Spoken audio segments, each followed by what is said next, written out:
പലരും പെട്ടെന്ന് ഓടി വന്ന് ഒരു കൈകഴുകലും കഴുകിയിട്ട് ആഹാരം കഴിക്കുന്നവരാണ് നമ്മളെല്ലാവരും. നല്ല വൃത്തിയായിട്ട് കൈ അകവും പുറവും മൊത്തമേ കഴുകി ശരിക്കും ഒരു നഖത്തിനിടയിലൊക്കെ ഇരിക്കും, പറയാൻ പറ്റത്തില്ല. നല്ലവണ്ണം കഴുകണമെന്ന് പഠിപ്പിച്ചു കൊടുക്കും. പക്ഷേ സ്കൂളിലൊക്കെ ഇതെല്ലാം വെച്ചിട്ടുണ്ടോ എന്ന് നമുക്കറിയില്ല. അപ്പോൾ ഇതിനകത്ത് കുറച്ചുകൂടി നമ്മൾ ശ്രദ്ധിക്കണം, നമ്മുടെ ഹൈജീനും കൂടെ, വ്യക്തി ശുചിത്വം ഇതിനകത്ത് ഭയങ്കര ഇമ്പോർട്ടൻ്റ് ആണ്.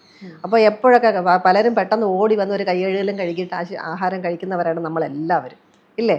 പക്ഷെ അതിനകത്ത് ശരിക്കും വ്യക്തിശുചിത്വത്തിൽ ഏറ്റവും ശ്രദ്ധിക്കേണ്ടത്, ആഹാരത്തിന് മുന്നേ വെള്ളം കുടിക്കാനാണെങ്കിൽ ഒരു പാത്രം എടുത്താൽ നമ്മൾ നല്ല വൃത്തിയായിട്ട് കൈ നല്ലോണം സോപ്പിട്ട് കൈ വാഷ് ചെയ്തിരിക്കണം. നല്ല വൃത്തിയായിട്ട് കൈ അകവും പുറവും മൊത്തമേ കഴുകി ശരിക്കും ഒരു 15 മിനിറ്റെങ്കിലും നല്ലോണം വൃത്തിയായിട്ട് കഴുകണം എന്നാണ് ഞങ്ങൾ ഹാൻഡ് വാഷ് ടെക്നിക്കിൽ പഠിപ്പിച്ചു കൊടുക്കുന്നത്.